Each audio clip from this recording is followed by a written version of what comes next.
What we're looking at here is HMS Dauntless, a Type 45 destroyer of the British Royal Navy on deployment in the Indo-Pacific.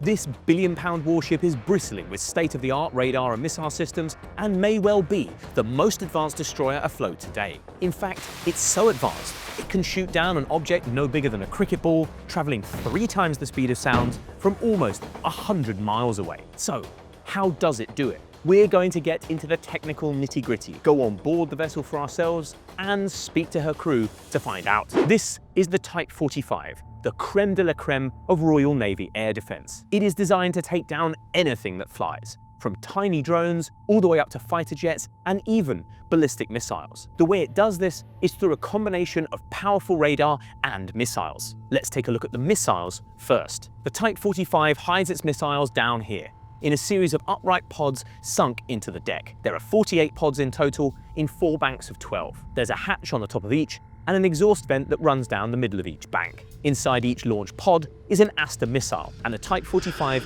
carries 2 variants, the Aster 15 and the Aster 30. The Aster 15 is 14 foot long, weighs 700 pounds, travels up to 3 times the speed of sound, and has a range of around 20 miles. The Aster 30, meanwhile, is 16.5 feet long, weighs almost 1,000 pounds, can travel up to 4.5 times the speed of sound, and has a longer range, in excess of 95 miles. Both missiles have 2 main sections: the missile body, or in technical terms, the terminal dart, up here, and the booster section down here. The booster is what differentiates the two. On the Aster 15, it is smaller, and on the Aster 30, it is larger.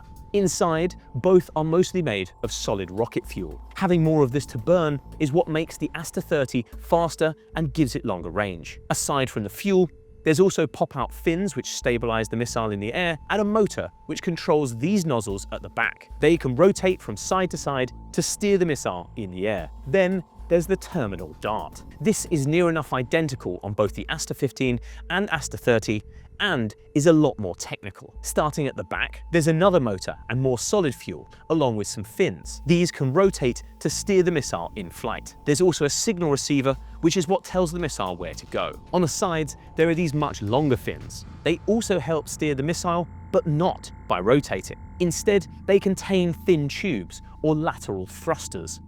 Another motor inside the missile can expel hot gases down these tubes. The force of this gas escaping then pushes the missile from side to side. Moving ahead to the nose, this contains a radar seeker and its electronics. This takes over from the signal receiver and guides the Aster in the last stages of flight. Finally, there's the warhead. It's relatively small, weighing just 15 kilos, but is designed to fragment when it explodes, shredding its target. All of this helps make the missile pinpoint accurate and highly destructive. Its makers, MBDA, claim it has a 98% successful hit rate. If you follow us on board Dauntless, then you can see what we're talking about. Welcome aboard HMS Dauntless, a Type 45 destroyer of the Royal Navy. She is the air defense asset of choice. And behind me, you can see the silos that hold the missiles she uses to defend herself and any ship she has been assigned to protect from any threats that may come in via the air. Here's those missile pods close up. You can see 2 banks of 12 here, with the exhaust vents in the center. Right now, all of them have their hatches closed, but hidden beneath are the Aster missiles we just talked about. While visiting the ship, we got to speak to one of the missile maintainers about how they work and what it takes to keep them battle ready. First off, I wanted to know what the job of a missile maintainer involves. So a lot of it is like maintenance. It's a very clever piece of kit. A lot of it's like computer coding and inputting data, but it is a lot of like opening the doors, testing motors, re-greasing things, charging them. That's a nightmare. A lot of recharging them. So with Scepter. How do you charge a missile? So there's so the doors themselves need charging in order to open and actually use them to the capability. However, the missile themselves have nitrogen in them, so we have to physically test that as well and possibly recharge the nitrogen pressure within the missile. So there's different charging, and that is a nightmare. Next up, I asked her about the ship's main weapon system. So on board we can hold up to 48 Aster missiles. We have a range of 15s and 30s on board that protect the ship and then a wider defence of the carrier when we're in the escort group. So the difference between them is just the motors and the range of self-defence, and then wider area defence for when we're in a big task group. We also are with Richmond, so they have their own missiles, but these are the Asters. It's Sea Viper instead of Sea Scepter. What's the difference between Sea Viper and Sea Scepter? Sea Viper here has the doors and they stay with the ship, so Sea Scepter shoot through like a cover and the missile gets launched. Their ranges are a lot smaller than ours, so on here the doors will open like from the command when it hits like fire. So the operators will decide at what point they want to engage a target if it's deemed a threat to the ship. However, the system will actually decide itself at its optimum kill, like when it will open the door, so the doors will discharge and the missile could sit there for however long it needs to, and then on its optimum target, on coming towards the ship, the missile will launch and then hopefully intercept it. But the missiles are only half the story. There's also the radar. What can Lieutenant Wright tell us about that? So it covers Sea Viper, MFR, LRR, C2 and navigational systems, so they all have an input into what we then call GWS. So as much as we refer to this as Sea Viper, it is a wider system.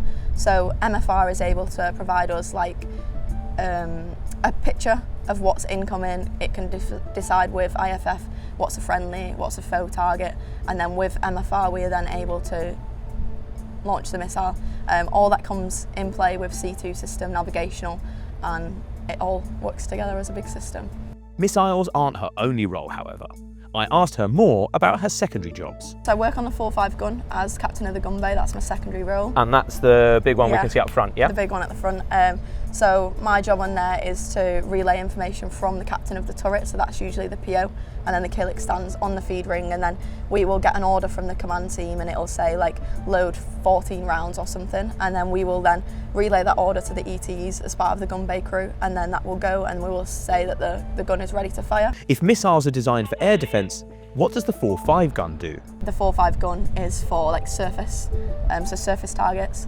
We have been known to shoot down air targets on here. Very good aim, yeah, from some of the gunners. So it was actually the gunners on board here that shot down a drone with the 4-5 gun, which is unheard of. Wow. So yeah, good job from them. Medals all round. Yeah.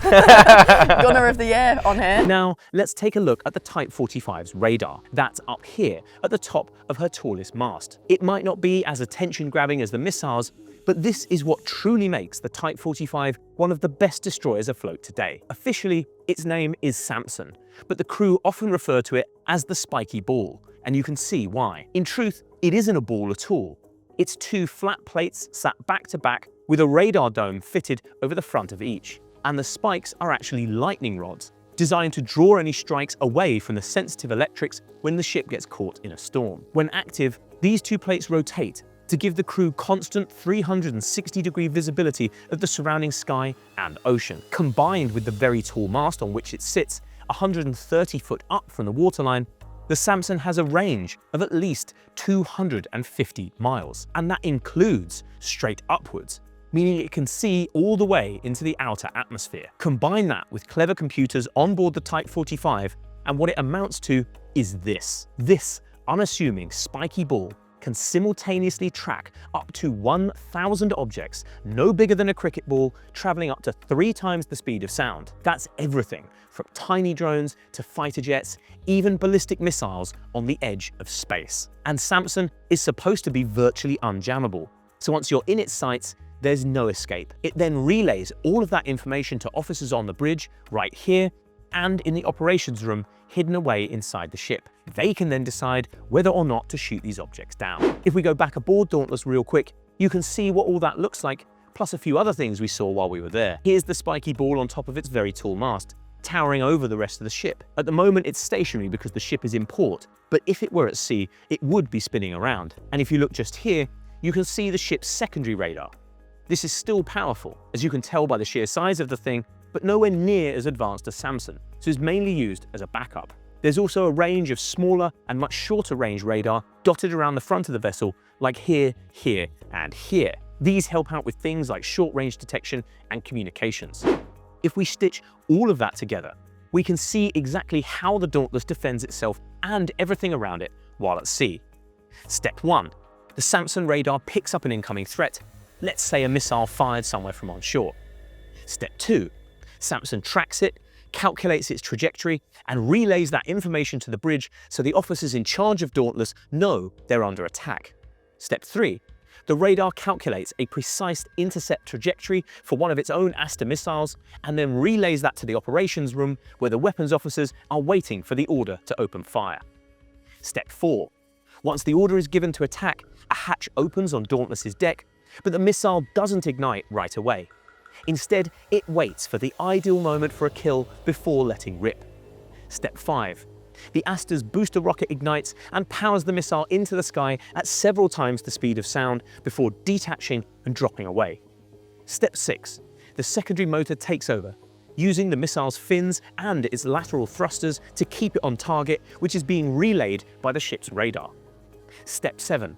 Only in the final moments does the missile's own onboard radar take over, making any final adjustments before slamming into the target and exploding. If we swap tapes for just a moment, then we can see what that looks like in real life. This is HMS Dragon, another Type 45 taking part in live fire drills back in May. For the very first time, it is going to try and take out a sea-skimming cruise missile. These fly very low to the water, making them much harder to track than fighter jets or drones. You can see the Samson radar spinning on top of its mast here. It is relaying information to the bridge, which you can see here, and the operations room, which you can see here. You can hear the bridge and operations room communicating over radio, confirming the incoming threat and relaying the command to open fire.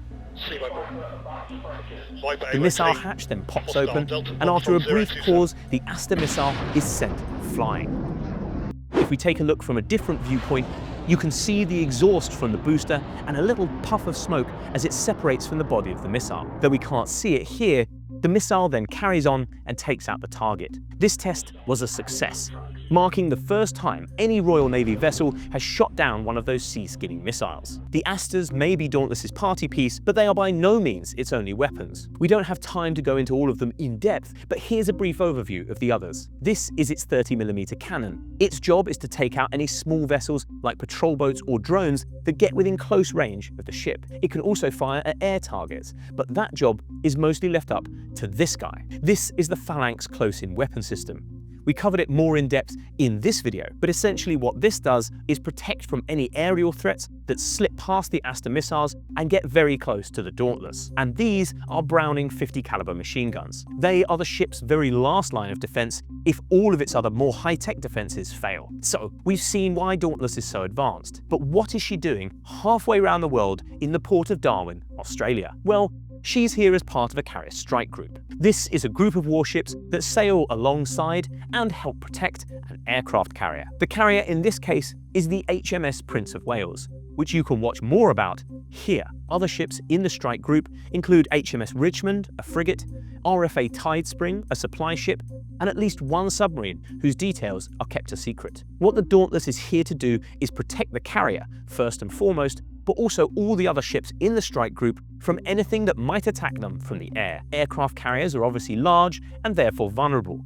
They're easy to spot and shoot at, and even groups like the Houthis have weapons that could do her serious damage. She therefore needs protection. Some of that she provides for herself, with her own Phalanx guns to take out anything that gets very close. More protection comes from her air wing. Dozens of F-35B stealth fighters which can engage and take out enemy aircraft. But at times, they might be away from the carrier, or on deck and able to get into the air quickly. That's where the Type 45 comes in. Her defenses are ready to go at a moment's notice. They have such a long range that they can protect the whole strike group and can deal with whatever an opponent might throw at them. Safe underneath this air defense umbrella, the Prince of Wales and her accompanying vessels are then free to carry out their missions. Without it, they would be at serious risk of being damaged or sunk. But don't just take our word for it. While on board, we were given a tour of the bridge, where one of Dauntless's officers explained exactly what goes on there and what everybody's role is. First, I wanted to know how Dauntless knows where to go and what to do while sailing as part of the strike group. So this is where our tactical operator sits. So when we're operating in a strike group, there'll be up to 7-8 ships that we're working with, and we need to talk to all of them. And one of the ways we do that is by having a young AB, anywhere from as young as 18 to our oldest AB is up to 32, on headset, and they will be listening in to the screen commander. So in this case it's Prince of Wales, but it could be any other unit, and they will be giving direction on where we need to go, how fast we need to go to get there, if we need to do any exercises. All of those sorts of bits of information are fed in via the tactical operator to the Aster watch and to me, and then down to the PO and the captain. We've already heard how good Dauntless's radar is, but if it can detect 1,000 objects at any given time, how does this ship know which ones to fire at?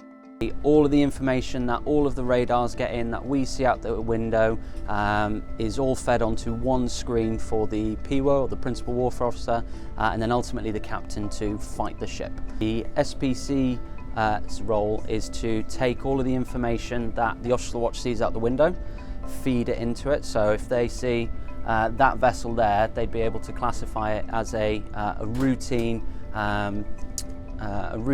patterns of life, because it's a vessel operating a tour in Darwin Harbour. That information then gets fed into the command system, and the PO, when they're just looking at a dot on the screen, goes, oh, that's I don't need normal. to blow that up. Exactly. I don't need to have a go at that. So a really important position, and they take in AIS data, so automatic identification system. All of that information is fed through on here. They'll input it in, and then they'll keep on top of it that way. Next up is the most important seat of them all, a very nicely upholstered and embroidered captain's chair. The captain, when he's on the bridge, whoever has conduct will sit in this chair, and they've got a display system here where they can see ship's head, the propulsion system, all of those sorts of bits and pieces. So they've got the information they need right here. They've got their comms system, so they can communicate with anybody on the bridge, and then that is a table where he keeps his tea and coffee. Lieutenant Tattersall is Dauntless's navigator. I wanted to see where he works. So it's got 5 workstations. These workstations I can configure as either radar or what we call our WECDIS system, so our chart system. So it's not like the old days where we would navigate on paper charts, and I need to keep a big folio and big drawers in my chart house.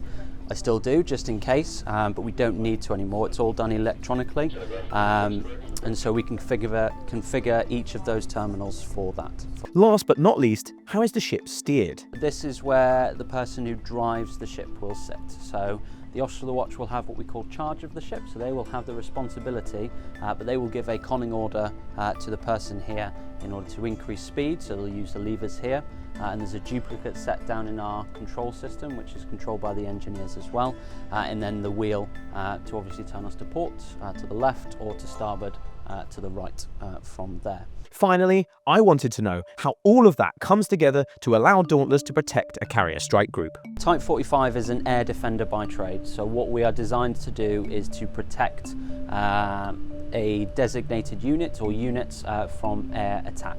And one of the ways we do that is, like we were talking about earlier, was by keeping those units within a protected area, so that the missile system and the radars think of them as one. And we feed all of that information into the strike group staff, and we are only one aspect of that information. So there may be a multitude of threats that the staff and Com himself is balancing, and we will provide expert analysis on the air threat. Dauntless detects a threat. Is it able to position itself to counter that threat, or does everything come through Prince of Wales? Talk to me a little bit about how that works. Yeah, so Prince of Wales, or CO Prince of Wales, holds the duty of screen commander, and basically he is tasked with positioning units so that they are best placed to defeat whatever threat that is, or to carry out the tasks that the strike group needs to do that day. CO Prince of Wales delegates that to the navigator on Prince of Wales, who can then position those units. So if we were fighting, for example, and Dauntless detects a threat coming in from the air up to the north, we can feed in Dauntless would like to position up there, or request permission to position up there, but actually he may not want to put his air defender up there because there's also a submarine threat up there, and he doesn't want to risk us that far up without it being sanitized first. So there's lots of moving parts to kind of that decision making, but that's why they get paid the big bucks over there. What about if you're on your own, essentially, patrol missions in the Red Sea? How does it differ? So as a singleton unit, we can be directed to do a number of different things, and it depends really who we are working for. So in the Arabian Sea, we can be conducting, or Arabian or the Caribbean, like this ship did in 2023, we can be conducting boarding operations as directed. So any illegal drug smuggling or weapon smuggling, we can be tasked to go and interdict those. We can be tasked to provide air defence to another group of vessels, so convoys that we talked about earlier. We can slot in quite seamlessly with our NATO allies. Type 45s has been used as command ships for NATO deployments before, so in the captain's cabin there's also room to fit a commodore or an admiral in there as well, and then there's space on board to fit their planning staff as well. So Dauntless can act as a flagship or a command ship as well. That's where this tape stops, but we'll be back soon to play you through another episode of War on Tape.